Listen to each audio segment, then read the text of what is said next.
بسم الله الرحمن الرحيم إن عدة الشهور عند الله 12 شهرا في كتاب الله يوم خلق السماوات والأرض منها 4 حرم ذلك الدين القيم صدق الله مولانا العظيم. رجب المرجب کا پہلا جمعۃ المبارک اللہ رب العزت حرمت والے اس مہینے کے صدقے ہم سب کے حال میں خصوصی لطف و کرم فرمائے.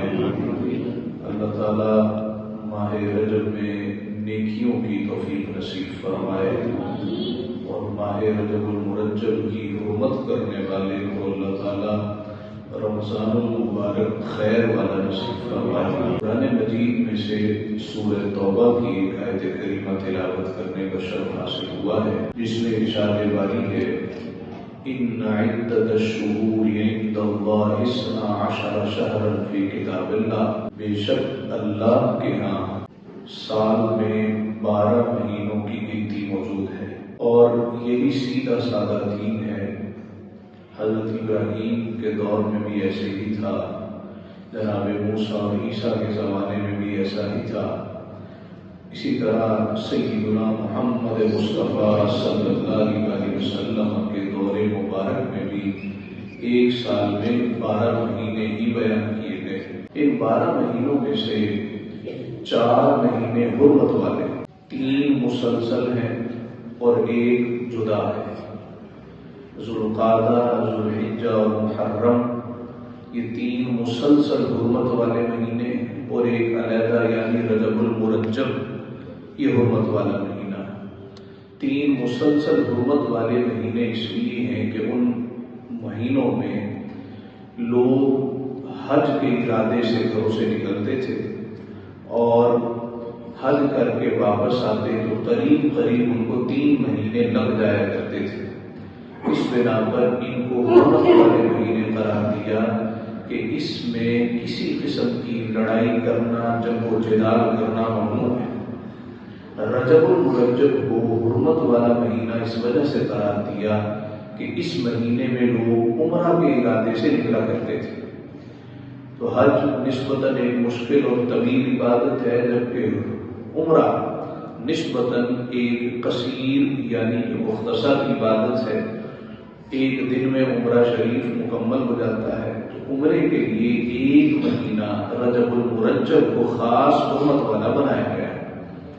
حرمت والے مہینے جب کہا جاتا ہے تو اس کا مطلب کیا ہوتا ہے؟ پہلا مطلب تو یہ ہے کہ ان مہینوں میں جنگ کرنا جائز نہیں تھا. پھر یہ حکم تو منسوخ ہو گیا, لیکن اس کی حرمت آج بھی باقی ہے. اور وہ حرمت کیا ہے کہ ان مہینوں میں گناہ کرنا حرام ہے. تو کیا بقیہ مہینوں میں جائز ہے؟ بقیہ مہینوں میں بھی حرام اور ناجائز ہے, مگر بعض ایام, بعض ماہوں, سال ایسے ہوتے ہیں کہ جن میں گناہ کرنا یہ زیادہ گناہ کرنے کے مترادف ہوتا ہے. یہ ایسے ہی ہے, کسی نے مسجد بہار مدینہ سے جوتا چرا لیا تو گناہ گار ہے, لیکن کسی نے حرم شریف جا کے چرا لیا تو زیادہ گناہ گار ہے. کسی نے کسی گیدرنگ میں کسی کی جیب کاٹ لی تو گناہ گار ہے, لیکن ماہ مبارک میں حرم شریف میں جا کے اس نے یہ کام کر لیا تو زیادہ گناہ.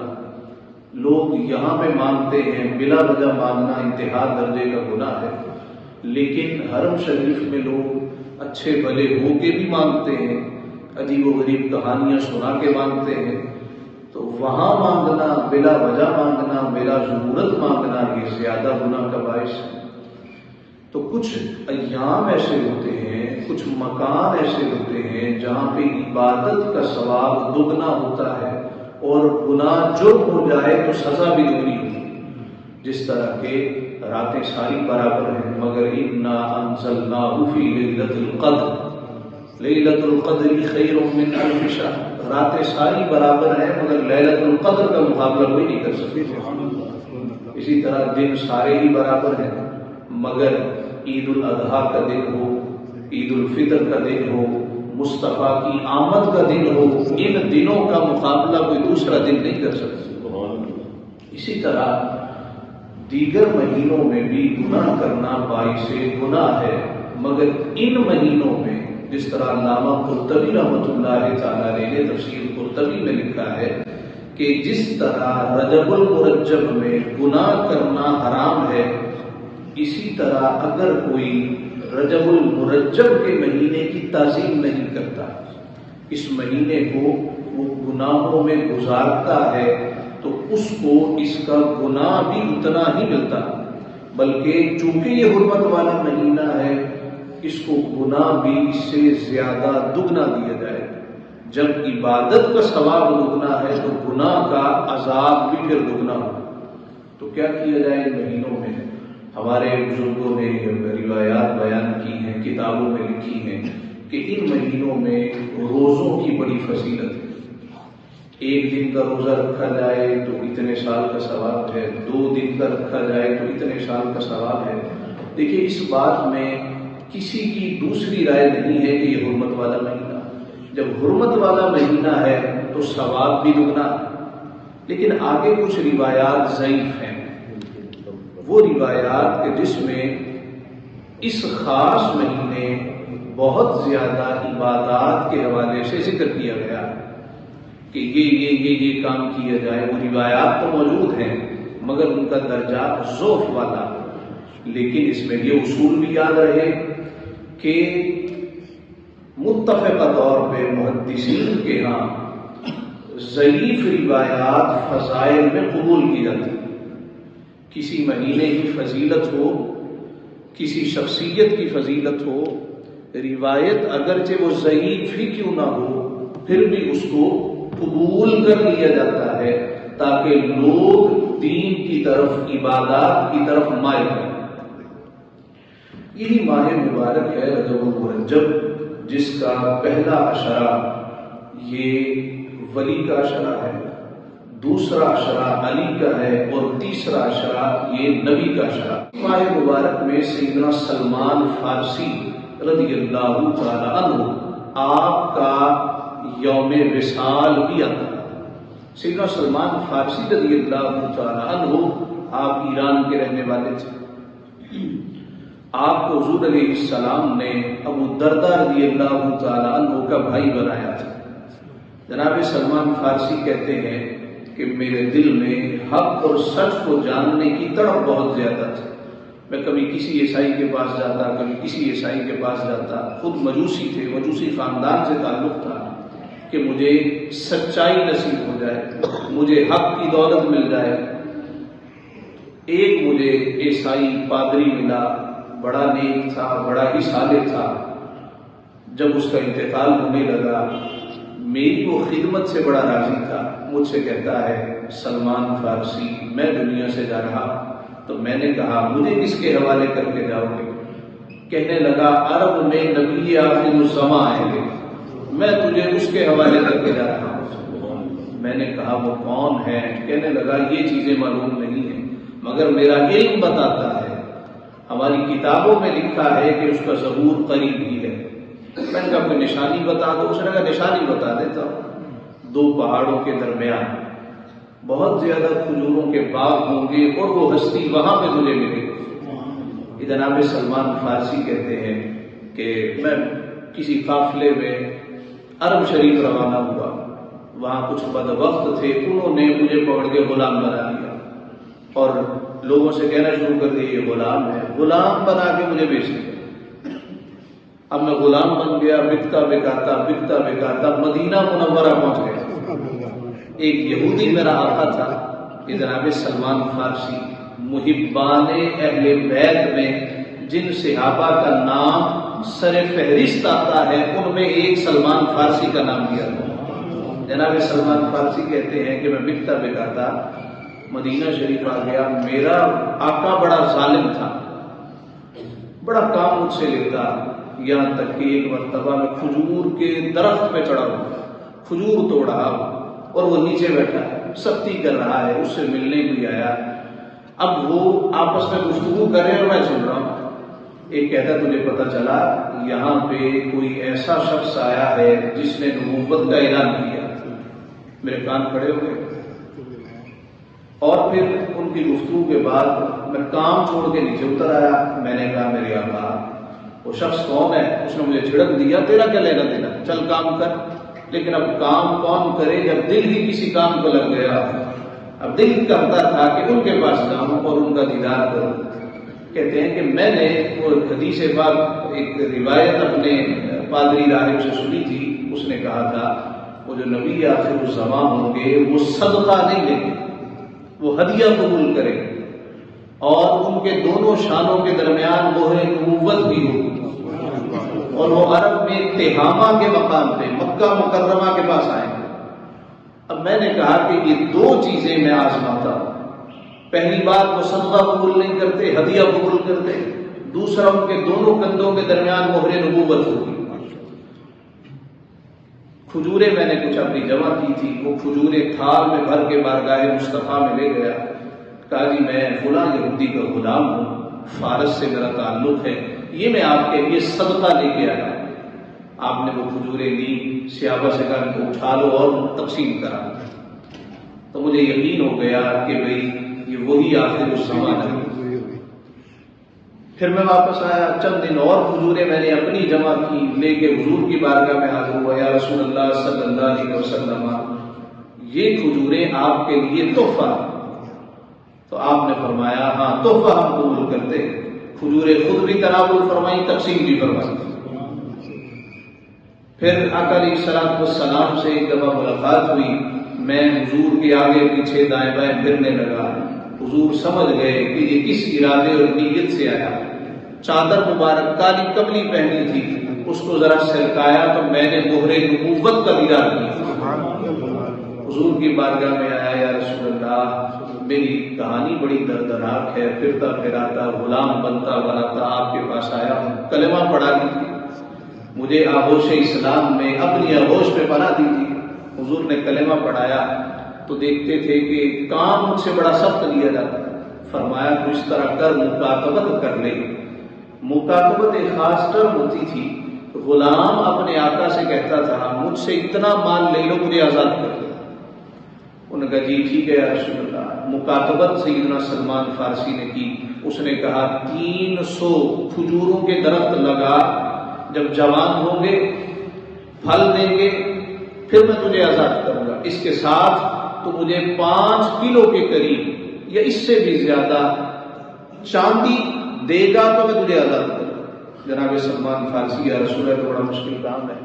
درخت لگائیں، وہ جوان ہوں، پھر پھل دیں. فرمایا کوئی تو زمین تیار کر، میں آ کے درخت لگاؤں. جناب سلمان فارسی رضی اللہ تعالیٰ عنہ نے زمین تیار کی. مصطفیٰ جان رحمت آئے، آپ نے اپنے ہاتھوں سے کھجوریں لگائیں. 1 سال کے اندر اندر تیار ہو کے پھل دینے لگے. یا رسول اللہ وہ اگلا مرحلہ، پیسے اتنے ہیں نہیں، غلام کے پاس کہاں سے آئے؟ آپ نے اعلان فرمایا ہے کوئی جو سلمان کی مدد کرے. اب کوئی بھی اتنا امیر اس وقت نہ تھا. مدینہ شریف میں آئے تھے، سب کچھ مکہ مکرمہ رہ گیا. ایک صحابی، ان کے پاس چاندی کا ایک چھوٹا انڈا تھا. حدیث پاک ہے مرغی کے برابر انڈا. بولے کہ حضور کی بارگاہ میں یا رسول اللہ یہ میری طرف سے شامل کریے. آپ نے فرمایا سلمان مبارک ہو، آج تو آزاد ہو جائے گا. یا رسول اللہ کو کیسے؟ فرمایا یہ لے تیرے لیے انڈا آیا چاندی کا. یا رسول اللہ تو تھوڑا سا ہے، کلو بھی نہیں بنے گا. اس نے اتنے کلو کہا ہے. فرمایا نہیں، تو جا کے وزن تو کرا، اس کو ساتھ لے جانا.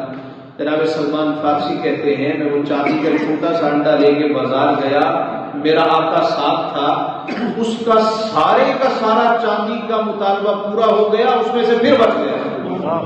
یہ جناب سلمان فارسی رضی اللہ تعالیٰ عنہ جنہیں آقا علیہ الصلوۃ والسلام نے پھر آزاد کروایا.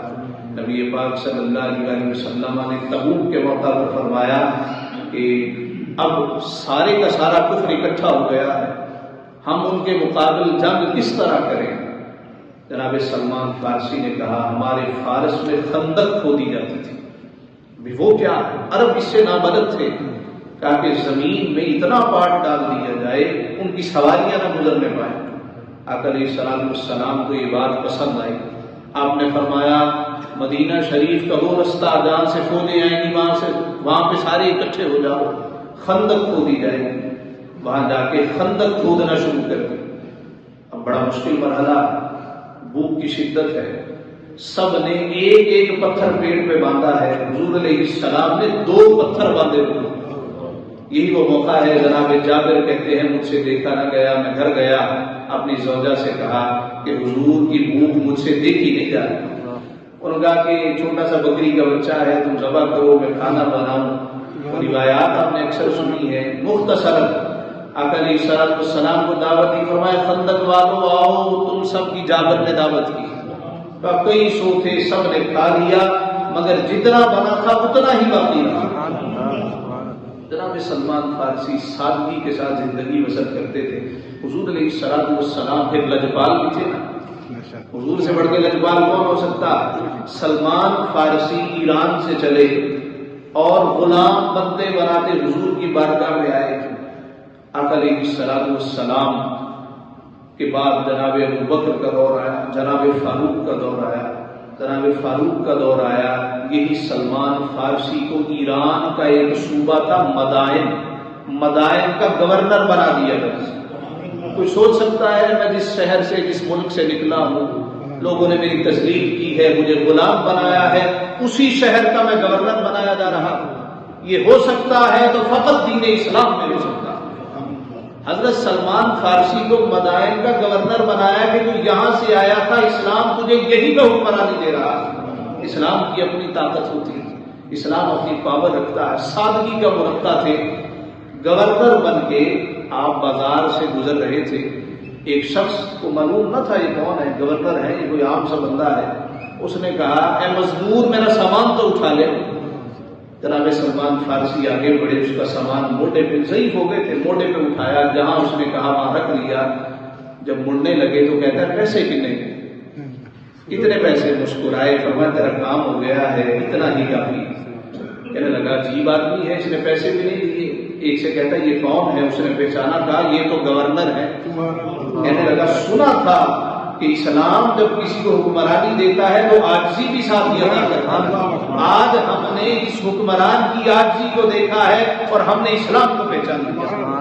یہی حضرت سیدنا عمر فاروق کا دور تھا، بازاروں میں چکر لگایا کرتے تھے۔ اسلام نے ایسے حکمران پروڈیوس کیے، بازاروں میں چکر لگاتے تھے، وہ بھوکا تو نہیں سویا، اور ساتھ یہ فرمایا کرتے تھے فرات کے کنارے بکری کا بچہ بھی بھوک سے مر جائے تو عمر سے پوچھا جائے گا۔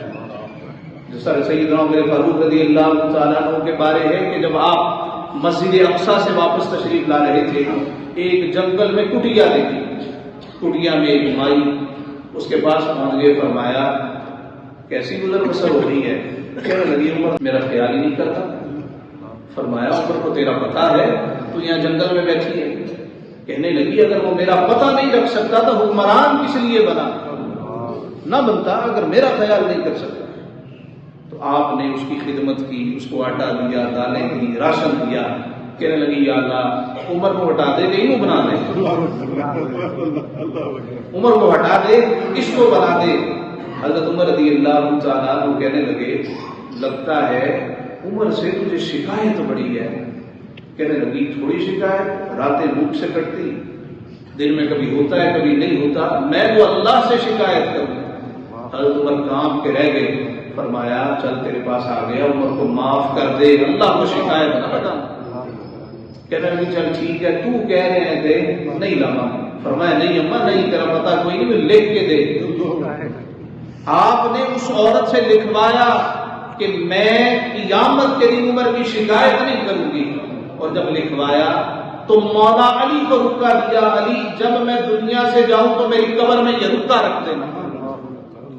اتنا عوام کا خیال کرنے والے تھے اور اتنا خوف خدا رکھنے والے تھے کہ اللہ کو ہماری کوئی شکایت نہ کر۔ ڈرنا چاہیے مظلوم کی بد دعا سے، جن کا حق مار دیا گیا، جن پہ ظلم و ستم کے پہاڑ توڑے گئے ہیں، کہ وہ خدا کو شکایت نہ کر۔ ہر اوپر والے کے اوپر کوئی نہ کوئی بیٹھا ہوا ہے اور وہ پروردگار کی ذات ہے۔ کسی پہ ظلم کرنے سے پہلے، زیادتی کرنے سے پہلے، حق غصب کرنے سے پہلے اس کا تصور سامنے ہے۔ یہ دین اسلام ان خصوصی مہینوں میں ہمیں بندگان خدا کی قدر، عزت، عظمت کا بھی درس دیتا ہے۔ حضرت عمر فاروق رضی اللہ تعالیٰ عنہ کا دور تھا، دو لوگ ایک نوجوان کو پکڑ کے لے آئے، کہنے لگے اس نے ہمارے والد کو قتل کیا ہے، ہم قصاص کے طور پہ اس کو قتل کریں گے۔ جناب فاروق نے کہا ماجرا کیا؟ کہنے لگا جی میں نے عمدن قتل نہیں کیا، ان کے والد کا اونٹ،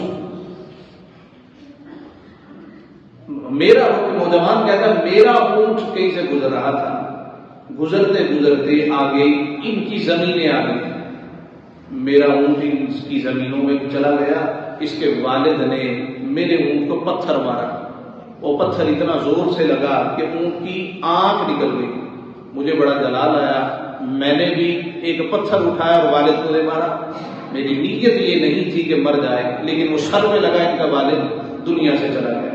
تو حضور والا آمدن میں نے ایسا نہیں کیا بلکہ خطا ایسا ہو گیا۔ سیدنا فاروق نے کہا تم اس کو معاف کرتے ہو؟ کہنے لگے معافی کوئی نہیں۔ آپ نے فرمایا چونکہ معافی نہیں ہے قصاص کے طور پہ تمہیں قتل کیا جائے۔ کہنے لگا پھر اس طرح کرے 3 دن کی مہلت دے دیں، میرے بھائی چھوٹے ہیں، ابا جی جب دنیا سے جانے لگے مجھے کچھ مال دے کے گئے تھے، میں نے کسی زمین میں دبایا، میرے سوا کسی کو معلوم نہیں، اگر آپ مجھے اجازت دیتے ہیں میں وہ مال نکال کے اپنے بھائیوں کو دے دوں تاکہ میرے بعد وہ سکھ کی زندگی تو گزار سکے۔ آپ نے فرمایا تیری ضمانت کون دے گا؟ مجمع کی طرف دیکھنے لگا ہے کوئی جو اللہ رسول کے نام پہ میری ضمانت دے دے؟ اجنبی تھا، کوئی بھی نہیں جانتا تھا۔ کسی نے ہاتھ بلند نہ کیا، اس کی آنکھوں میں آنسو آنے لگے، پچھلی صفوں سے ایک کمزور سا ہاتھ بلند ہوا، لوگوں نے دیکھا یہ حضور کے صحابی حضرت ابو ذر غفاری رضی اللہ تعالیٰ، وہ کہنے لگے عمر میں ضمانت دیتا ہوں یہ آ جائے گا اس کو چھوڑ دیں۔ کہا ابو ذر تجھے معلوم ہے ضمانت کا مطلب کیا ہوتا؟ یہ نہ آیا تو تجھے بندے پہ لٹکایا جائے گا۔ کہا جی معلوم ہے، میں ضمانت دیتا ہوں۔ اجنبی تھا، کوئی اس کو نہ جانتا تھا۔ وہ نوجوان چلا گیا، روایات میں آتا ہے 1 دن گزر گیا، 2 دن گزر گئے، 3 دن گزر گئے، وہ نہ آیا۔ جب سورج غروب ہونے لگا، مجمع لگا تھا اور سب جناب ابو ذر غفاری کو دیکھ رہے تھے، ترس بھی کھا رہے تھے کہ تو نے کسی اجنبی کی ضمانت دی کیوں؟ جناب ابو ذر خاموش ہے، فرمایا اگر وہ نہ آیا تو اصول کے مطابق مجھے پردے لگا دیا جائے۔ اب جناب عمر فاروق رضی اللہ تعالیٰ عنہ بھی بڑے پریشان ہیں کہ یہ ہوا کیا۔ جب سورج بالکل ہی ڈوبنے لگا، دور سے دھول اڑتی نظر آئی، جب غور سے دیکھا تو وہی نوجوان ہانپتا کانپتا چلا رہا۔ جب قریب آیا کہنے لگا جی میں معذرت خواہ ہوں، مجھے تھوڑی تاخیر ہو گئی۔ تو جناب فاروق بڑے متعجب تھے، فرمایا وہ اللہ کے بندے، نہ ہمیں معلوم تو کس شہر سے ہے، کس علاقے سے ہے، تو نہ آتا تو تجھے کون پوچھتا؟ کہنے لگا آپ کی بات درست ہے، لیکن میں اس بات سے ڈرا کل حشر کے دن اگر لوگوں نے کہہ دیا محمد کا امتی وعدہ خلافی کر گیا ہے تو میں کیا کرتا؟ میں اپنے مصطفیٰ کو سب کے سامنے پشیمان نہیں کرنا چاہتا، اس وجہ سے چلا رہا۔ جناب ابو ذر غفاری سے جناب فاروق نے کہا ایک اجنبی کی ضمانت آپ نے دے دی، ہم نہ دے سکے؟ تو جناب ابو ذر نے کہا میں اس بات سے ڈرا کل حشر کے دن لوگ کہیں گے کہ سارے مسلمان کھڑے تھے، محمد کے امتی کھڑے تھے اور ایک نوجوان ان سے مدد مانگ رہا تھا میری ضمانت دے دو، اور کوئی ضمانت کے لیے تیار نہ تھا، میں اس وجہ سے ضمانت دے بیٹھا۔ وہ جو 2 بھائی تھے جو مقدمہ لے کے آئے تھے کہنے لگے کہ سارے کا سارا جو ثواب تو لے جاؤ گے، ہمارے حصے کچھ نہیں آئے گا، گواہ ہو جاؤ اللہ کی رضا کے لیے ہم نے اس کو معاف کر دیا۔ دوستو یہ رجب المرجب حرمت والا مہینہ ہے، گناہ کرنے کا گناہ بھی گناہ، نیکی کی جائے تو اجر بھی اس کا زیادہ۔ رجب کا ایک معنی ہے تیز بہاؤ، جس طرح پانی تیزی کے ساتھ آتا ہے اور چیزیں صاف کرتا جاتا ہے، اسی طرح اس ماہ مبارک میں جو شخص روزے رکھتا ہے، نوافل کی کثرت کرتا ہے، اللہ تعالیٰ اس کے گناہوں کو بھی اسی طرح مٹاتا چلا جاتا ہے۔